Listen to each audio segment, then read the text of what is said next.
حدیث میں آتا ہے ابن ماجہ کی چیپٹر نمبر 16 حدیث نمبر 219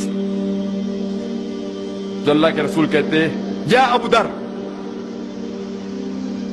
تم اگر ایک آیت کو سمجھو گے وہ 100 رکعت نفل سے بہتر ہے.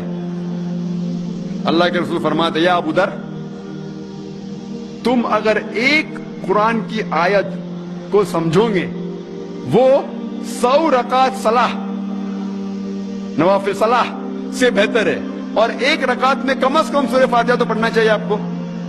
کم از کم 7 آیتیں ہیں. 100 رکعت میں کم از کم 700 آیتیں ہیں. تو اللہ کے رسول فرماتے ایک آیت کو سمجھ کے پڑھنا سمجھنا 700 آیت کی تلاوت کرنے سے بہتر ہے. یعنی سمجھنا 700 گنا صرف تلاوت سے بہتر ہے. اللہ کے رسول فرماتے ابن ماجہ میں اور یہ صحیح حدیث ہے. ہم لوگ سے پوچھتے ہیں قرآن شریف کیوں نازل کیا گیا تو لوگ کہتے ہیں جب اوپننگ سرمنی ہوتی نا اوپننگ سرمنی آفس کی تو قرآن شریف پڑھنے کا. جب گھر کا افتتاح ہوتے تو قرآن شریف پڑھنے کا. جب کوئی مر گیا تو قرآن خوانی کرتے. تو قرآن شریف نازل کیا گیا تھا قرآن خوانی کے لیے. اور لوگ کرتے ختم قرآن 1 2 3 ختم قرآن کے رمضان میں 3 بار 4 بار 10 بار. الحمدللہ آپ کو ثواب ملے گا انشاءاللہ ملے گا. لیکن اگر آپ رمضان میں 2 بار ختم قرآن کرتے ہیں میری یہ رائے رہے گی کہ ایک بار عربی میں پڑھو اور ایک بار ترجمہ پڑھو وہ بہتر ہے. کم از کم سمجھ میں تو آئیں گا آپ کو.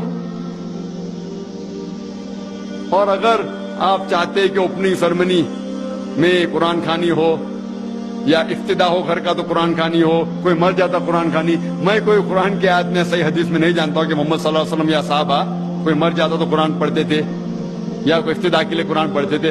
اگر آپ کو قرآن پڑھنے کا ہی ہے تو میں یہ کہتا ہوں کہ آپ قرآن اگر پڑھتے ہیں 100 مائل کی سپیڈ کے اوپر 30 لوگ کو بلاتے اور 1 گھنٹے میں ختم کرتے تو میں کہتا ہوں کہ 2 گھنٹے کے لیے بلاؤ.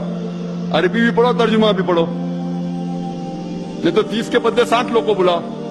ایک آدمی اگر 1 پارا پڑھتا ہے تو ایک آدمی کو بولا آدھا پارا پڑھو عربی میں اور آدھا پارا ترجمہ پڑھو. کم از کم وہ قرآن تو پڑھنا کا حدیث میں لکھا نہیں لیکن کم از کم اگر آپ ترجمہ پڑھیں گے تو آپ کو علم تو حاصل ہوگا اور انشاءاللہ کچھ چیز کے اوپر عمل تو کریں گے. تو قرآن کو سمجھ کے پڑھنا بہت ضروری ہے بہت ضروری ہے. اور ایک مثال میں پیش کرتا ہوں کہ اگر آپ فرانس جاتے ہیں ایک ڈگری حاصل کرنے کے لیے BSc کی ڈگری. آپ فرینچ نہیں جانتے آپ کلاس اٹینڈ کرتے ہیں. کلاس اٹینڈ کرتے ٹیچر استاد آپ کو پی دیتا ہے پریزنٹ. بولتے حاضر ہے تو پی لکھتا ہے present P four present English میں پریزنٹ. آپ پورا سال پریزنٹ رہتے پی ملتا ہے آپ کو آپ خوش ہے. جب ایگزامینیشن آتا ہے تو کوشچن پیپر سوال کا جو پیپر ہوتا ہے وہ آپ کو فرینچ میں ملتا ہے. آپ کو فرینچ نہیں آتی آپ کچھ سمجھ نہیں سکتے لیکن ایگزامینیشن میں بھی آپ کو پریزنٹ ملتا ہے پی. کیا آپ جواب دے سکیں گے پیپر کا؟ آپ کچھ سوال ہی نہیں سمجھے تو جواب کیا دیں گے؟ تو یہ پی جو ہے وہ پریزنٹ کے لیے پاس کے لیے نہیں. آپ ایگزامینیشن میں فیل ہو جائیں گے. تو آپ صرف قرآن شریف عربی سے پڑھیں گے آپ کو پی ملے گا لیکن وہ پی پاس کے لیے نہیں ہے پریزنٹ کے لیے موجود حاضر. ہمیں غلط فہمی ہے کہ ہم پڑھیں گے تو جنت میں جائیں گے. صرف پڑھنا کافی نہیں ہے. پڑھ کے سمجھو اور قرآن مجید پہ عمل کرو تو انشاءاللہ آپ جنت میں جائیں گے.